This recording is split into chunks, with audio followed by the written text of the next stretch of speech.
রব্বুল ইজ্জা ওয়াল জালালের দরবারে অসংখ্য শুকরিয়া জানাচ্ছি এজন্য যে আল্লাহ তাআলা আমাদেরকে যুল হিজ্জা জিলহজ মাসে উপনীত হওয়ার তৌফিক এনায়েত করেছেন। আমরা আজকে মালয়েশিয়াতে অলরেডি জিলহজ শুরু করে ফেলেছি এবং আমরা জানি যে এই জিলহজের প্রথম দশক মানে প্রথম 10টি দিন খুবই গুরুত্বপূর্ণ 10টি দিন। আল্লাহ তাআলার কাছে খুবই পছন্দনীয় এই 10 দিনের আমলগুলো, এমনকি জেহাদের চাইতেও বেশি হাদিসে এসেছে। এবং কালামুল্লাহ মাজিদে আল কোরআন আল কারিমে আল্লাহ তাআলা এই জিলহজের প্রথম 10 দিনের শপথ করেছেন। এই 10 দিনের এবাদত আল্লাহ তাআলার কাছে এত বেশি পছন্দনীয় হওয়ার কারণ হচ্ছে এই 10 দিনে আল্লাহ তাআলা উম্মাহাতুল ইবাদাত অর্থাৎ যত মৌলিক এবাদত আছে সবগুলো মৌলিক এবাদতের একটা সমন্বয় করেছেন জিলহজ মাসের এই প্রথম 10 দিনে, যেটা বছরের অন্য কোনো সময় কিন্তু পাওয়া যায় না।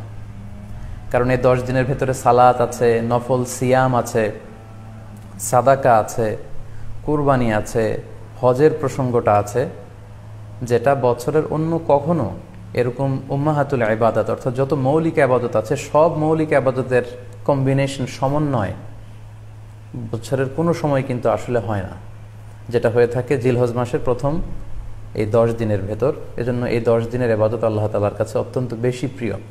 এজন্য আল্লাহ রাসূল সাল্লাল্লাহু আলাইহি ওয়াসাল্লাম এই 10 দিনে যাতে আমরা বেশি বেশি নফল ইবাদত করি আমাদেরকে উৎসাহিত করেছেন। পাশাপাশি আমরা যেন বেশি বেশি তাহমিদ, তাহলিল, তাকবীর দিয়ে এই 10টি দিনকে মুখরিত করে রাখি, এজন্য তিনি আমাদেরকে আদেশ করেছেন। এজন্য এই 10টি দিনে আমরা যেন বেশি বেশি সুবহানাল্লাহ ওয়ালহামদুলিল্লাহ লা ইলাহা ইল্লাল্লাহু আল্লাহু আকবার এই আজকারগুলো যেন আমরা বেশি বেশি পড়ি।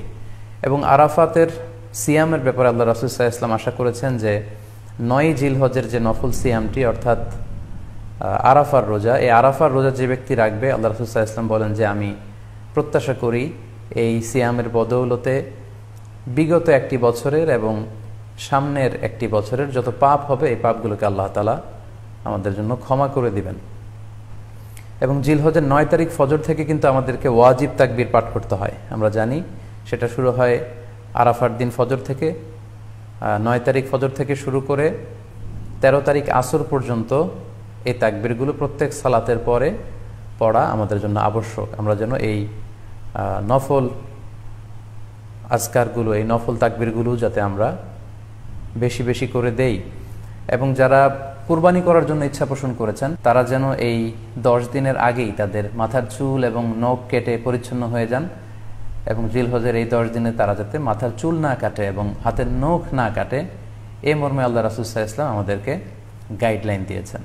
সব মিলে আল্লাহ তাআলার কাছে এই 10টি দিনের ইবাদত খুবই প্রিয়, এমনকি হাদিসে এসেছে যেটা আমরা বললাম যে জেহাদের চাইতেও বেশি প্রিয়। এজন্য এই সুবর্ণ সুযোগটুকুন যেন আমরা কখনোই মিস না করি।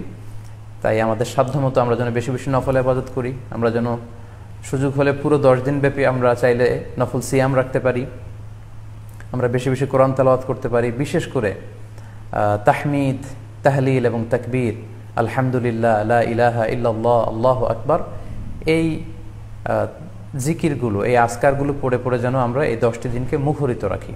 আল্লাহ তাআলা জিলহজ মাসের যে মাহাত্ম্য এবং বারাকা তিনি আমাদের জন্য দিয়েছেন এগুলো যেন আমরা বেশি বেশি হাসিল করতে পারি। আমিন ইয়া রাব্বাল আলামিন। Be a part of our vision. Do listen and share the khair. Be with our official social media handle for latest updates.